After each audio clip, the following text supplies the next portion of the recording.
Hey, welcome along to another edition of Mark's Mailbox video edition. This is where I get to a few questions we didn't manage to get to on our audio edition live around the planet a couple of days back. And we always have some good questions we don't have time for. These are questions from Mark Steyn Club members on various corners of the globe, and I'm going to try and get to as many of them as I can. So let's get to it. The first is from Owen Morgan, very topical one, this one. It's about Italian elections. If you don't follow Italian elections, don't worry, there'll be another one along any minute. It seems that the Italian electorate, says Owen, is being told to rerun the recent general election because the voters got the answer wrong last time. Pressure from the EU and Germany is blamed. Is there a pattern here?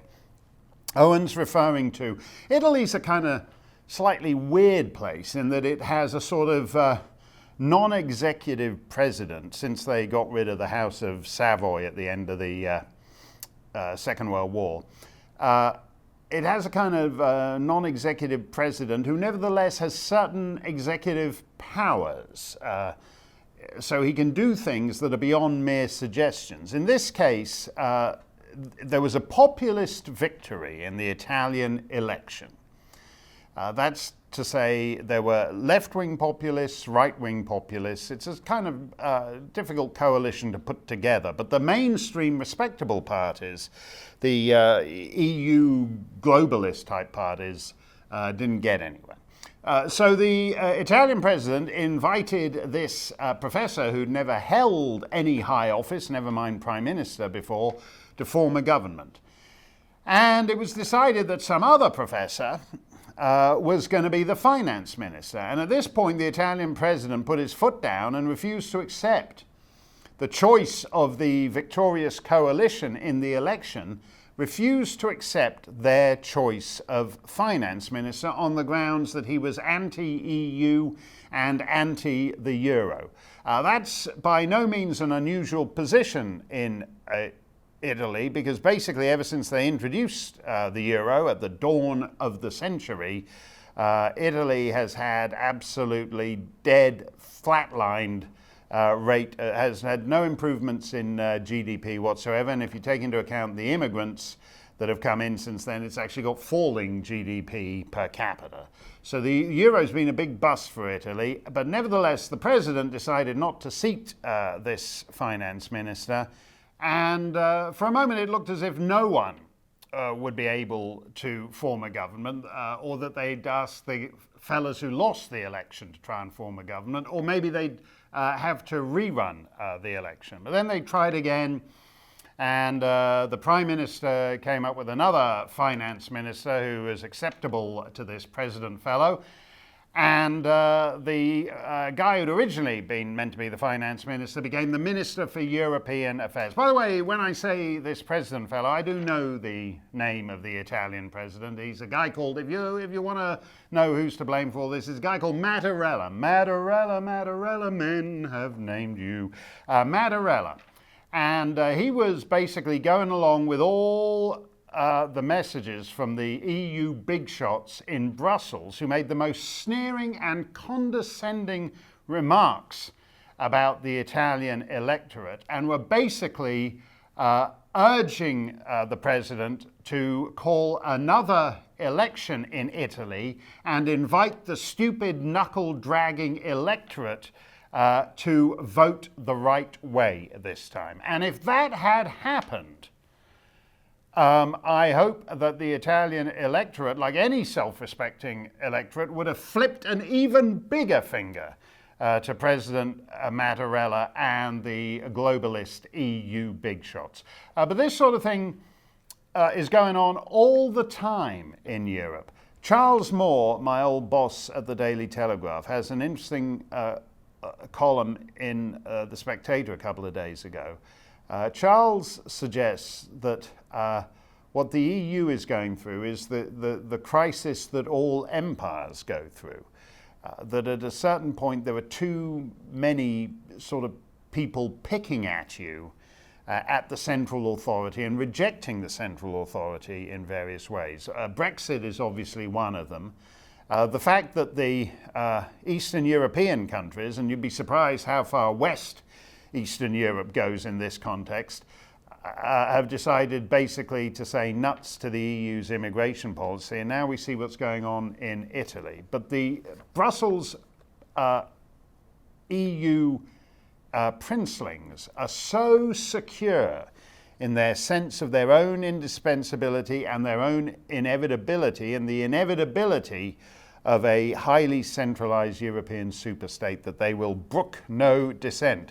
I made a remark, Diane Oliver writes, with respect to a remark I made, where I said that basically, not just in the United Kingdom, Europe, but throughout the Western world, immigration policies, mass transformative immigration policies of the last half century by the political class had been grossly imprudent.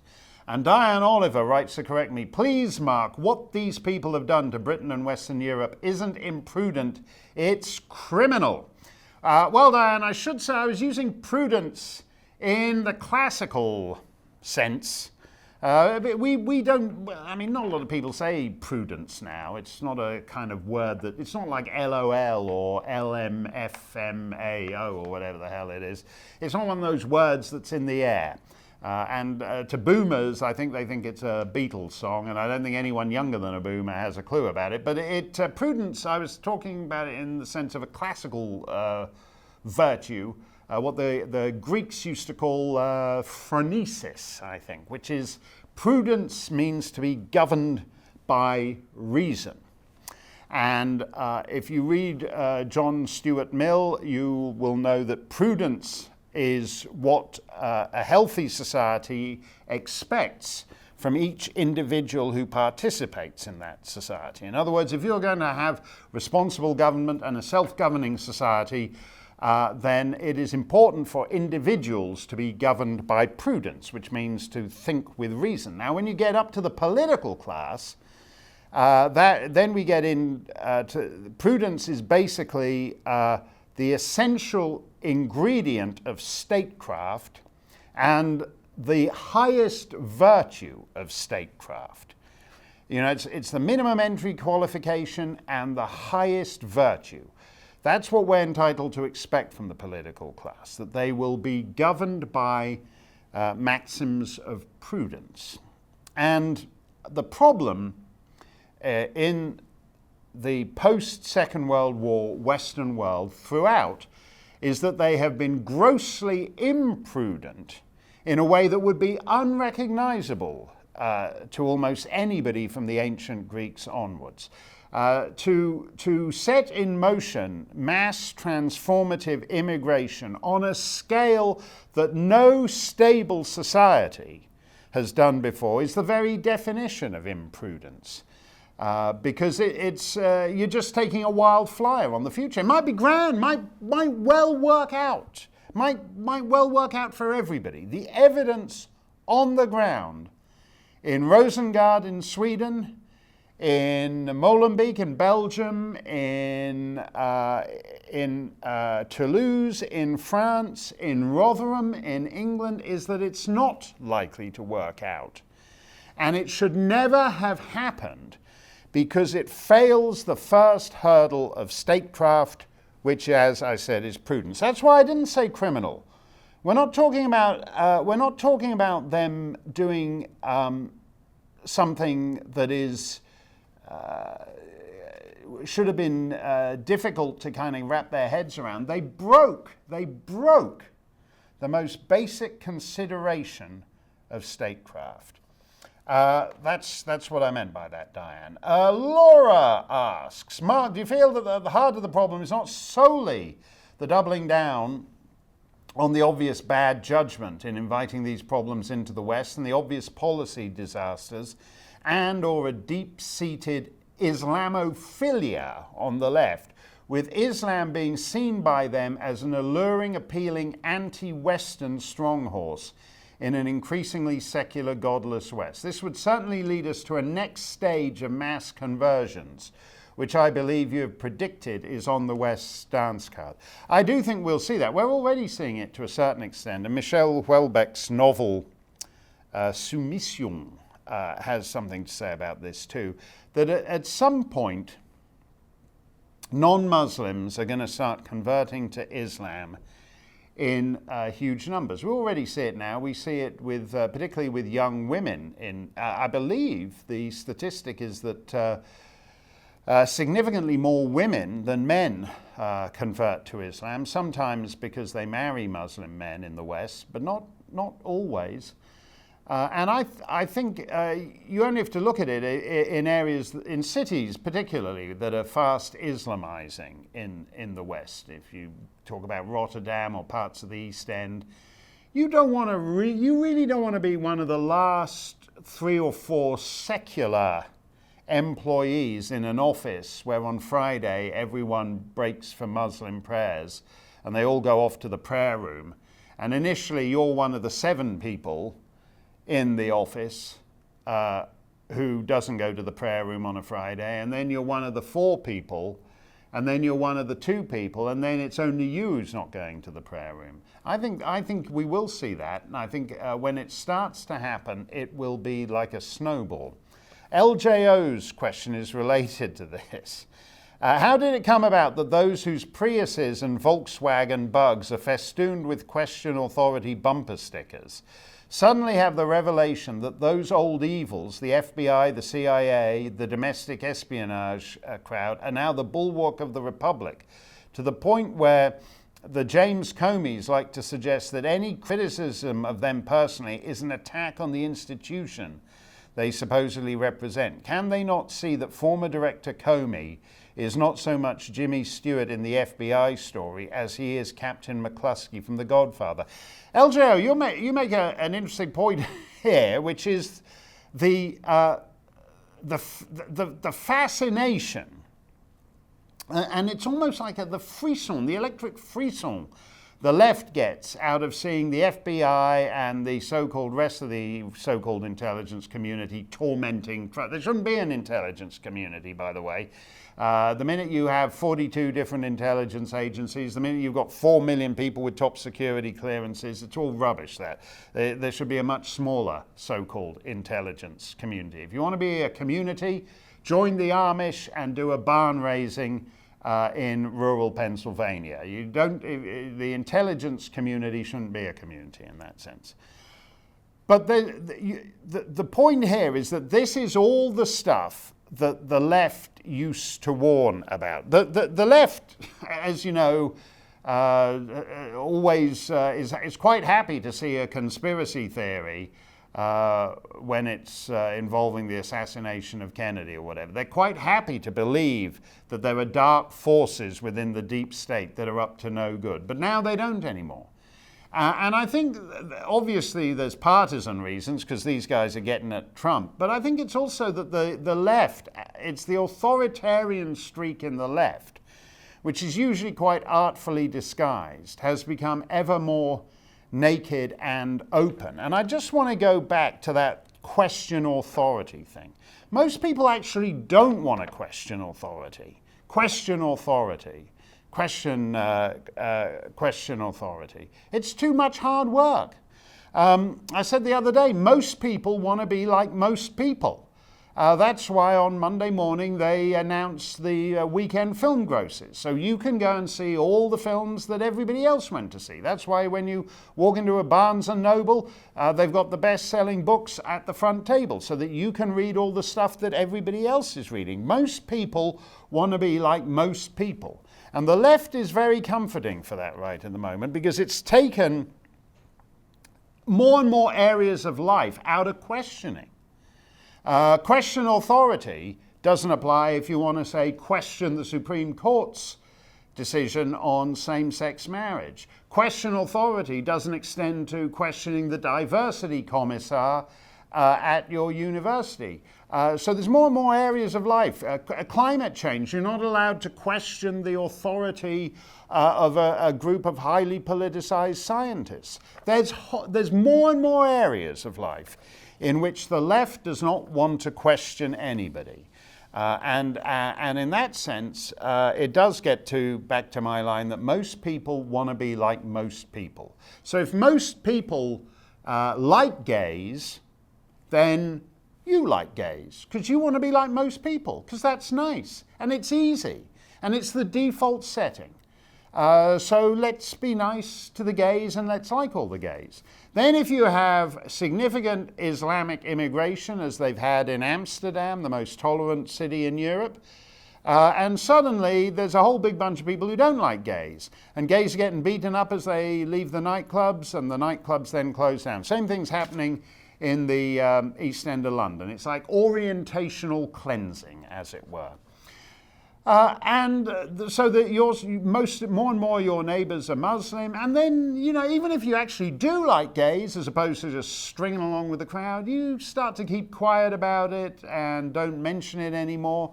And eventually, at a certain point, the most people want to be like most people thing kicks in, and you go along with the people who don't like gays. That's this idea that we live in a society full of individuals so fierce in their individualism that they're questioning authority. That's a bumper sticker. And one reason you stick the bumper sticker on your car is so you don't have to think about it anymore.